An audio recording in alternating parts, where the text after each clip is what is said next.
irmãos e irmãs. Vamos celebrar o final de semana a festa de Pentecostes. A festa de Pentecostes encerra na nossa liturgia o tempo da Páscoa. E a festa de Pentecostes, ela é tão antiga como a festa da Páscoa, porque nos remete ao Antigo Testamento, logo no início da caminhada do povo de Deus rumo à Terra Prometida. E lembramos que a origem da festa da Páscoa foi quando o povo, saindo do Egito, chegam à Terra Prometida e o Senhor pediu que eles celebrassem perpetuamente a Páscoa, que lembrava a saída do Egito para a liberdade, a saída da escravidão para a vida, para a liberdade em Deus. Enquanto a festa de Pentecostes, que também tem no início da caminhada do povo de Deus, a sua origem era uma festa agrícola, tempo de plantação e colheita, e assim celebravam a festa de Pentecostes. E como a Páscoa tornou-se uma festa religiosa. É por isso que a primeira leitura de hoje diz que estavam em Jerusalém para Pentecostes. Havia ali vários povos, os partos, os medos, os que habitavam a Capadócia, a Panfilha, a Frígia e tantos outros que estão ali para celebrar a festa de Pentecostes. E foi nesse dia que veio o Espírito Santo, e por isso dizemos que é o dia de Pentecostes. E hoje, a liturgia da palavra nos traz uma catequese. E é muito bom nós entendermos que a liturgia de hoje não quer contar história de como aconteceu o Pentecostes, mas a intenção é nos catequizar em relação ao Espírito Santo. E nós teremos 3 grandes catequistas que nos ensinarão o que é Pentecostes, qual é a intenção de Deus quando ele faz acontecer um Pentecostes na vida humana. O primeiro catequista é São Lucas, na primeira leitura do Atos dos Apóstolos. O segundo catequista é São Paulo, na segunda leitura. E o terceiro catequista é São João, no Evangelho de hoje. Por que eu estou frisando bem que não é interesse dos catequistas de hoje, de São Lucas, de São Paulo e São João, contar história? Porque se nós formos meditar na liturgia de hoje como história, não vamos entender nada. A começar por uma realidade, porque parece uma contradição. São Lucas vai dizer que o Espírito Santo veio 50 dias após a ressurreição de Jesus.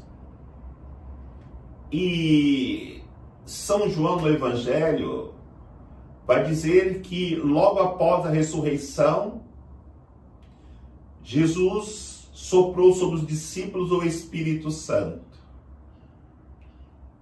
Então, entendamos isso como catequese para podermos crescer na vida espiritual. Quando São Lucas, no Atos dos Apóstolos, diz que o Espírito Santo veio como línguas de fogo e se repousou sobre cada um dos discípulos reunidos e que ali havia muitos povos, ele quer nos catequizar, nos ensinando que o Espírito Santo, ele veio para todos. Judeus, pagãos, ricos, pobres, negros, brancos, todos são chamados a fazerem a experiência do Espírito Santo.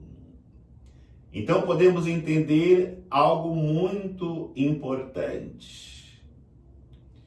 Se os discípulos não tivessem feito a experiência de Pentecostes, eles jamais poderiam levar a igreja a se tornar fecunda como ela é nos dias de hoje, atingindo a humanidade inteira.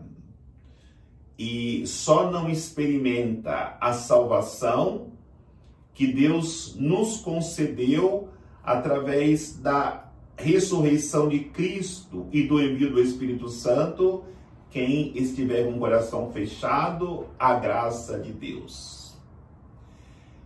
E olhando para a segunda leitura, quando vemos Paulo fazendo a comparação do corpo com a igreja, ele não quer nos dar uma aula de anatomia, mas quer nos ensinar a importância da unidade na igreja, na comunidade.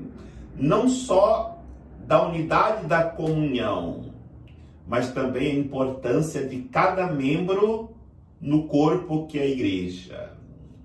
Então, quando ele fala da importância do coração e do pulmão, ou seja, quem lava a igreja e quem prega, ele quer dizer que todos são importantes para a igreja.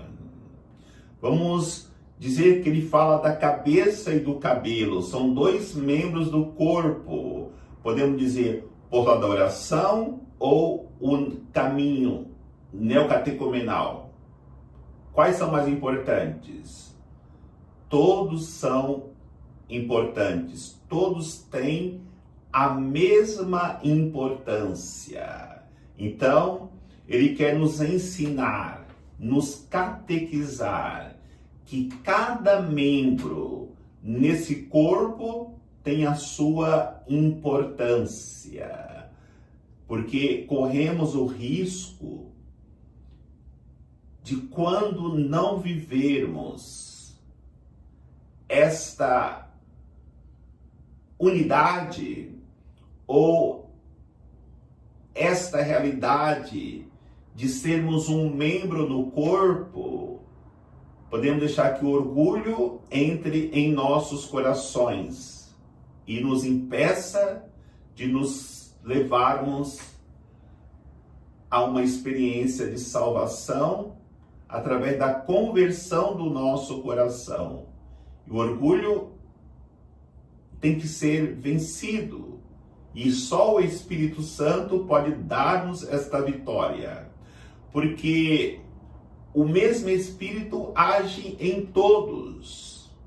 E aí entra algo que é importante nós refletirmos.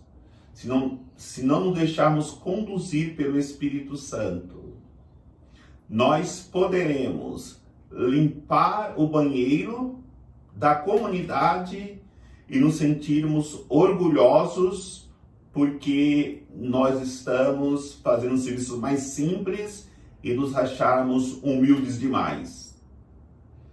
Ou, por outro lado, poderemos ser o maior pregador da comunidade e nos orgulharmos por estarmos fazendo o trabalho maior. E isso que São Paulo quer nos ensinar. Tudo que nós fizermos tem que ser com humildade, com simplicidade de coração, para demonstrarmos assim que o que fizermos, todo o corpo deve se congratular porque existe ali uma unidade, uma comunhão. Não fazemos para nos aparecer, não fazemos para nós nos vangloriarmos, para glorificarmos o Cristo que é a cabeça deste corpo. E no Evangelho, nós encontramos a catequese de São João, quando ele fala: deixo-vos a paz, dou-vos a minha paz. Então, ele fala aquilo que Jesus apresentou para eles como apóstolos, como os discípulos, a paz. E os apóstolos, após a ressurreição de Jesus, estavam trancados, com medo, inseguros. E Jesus aparece no meio deles e diz: a paz esteja convosco. Então, Jesus não estava preocupado com a situação individual de cada apóstolo, de cada um dos apóstolos, mas ele estava preocupado em formar uma comunidade.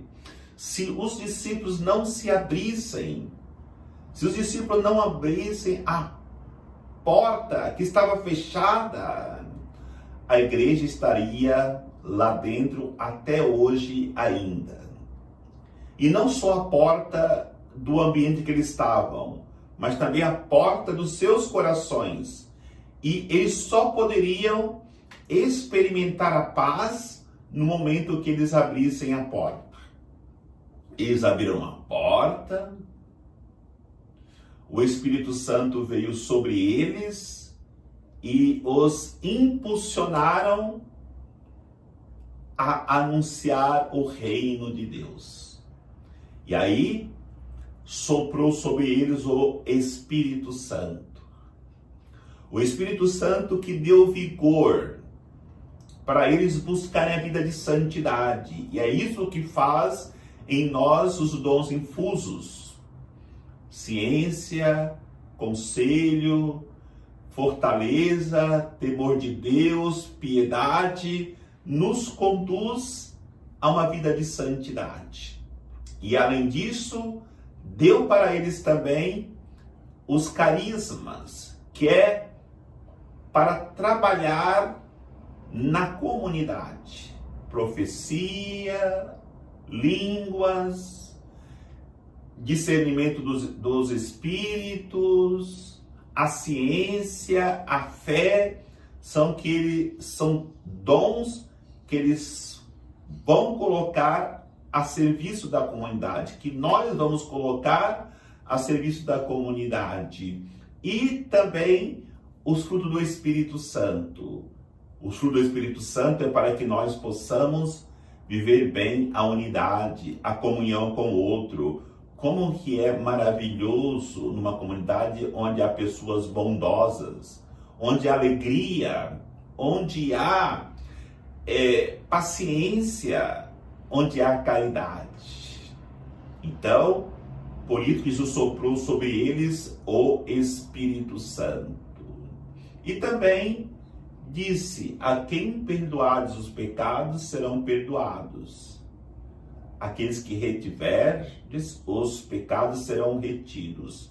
O perdão é uma via de ida e volta. Se eu não for dando o perdão, jamais eu teria volta, porque isso é impossível se eu não perdoar os meus irmãos.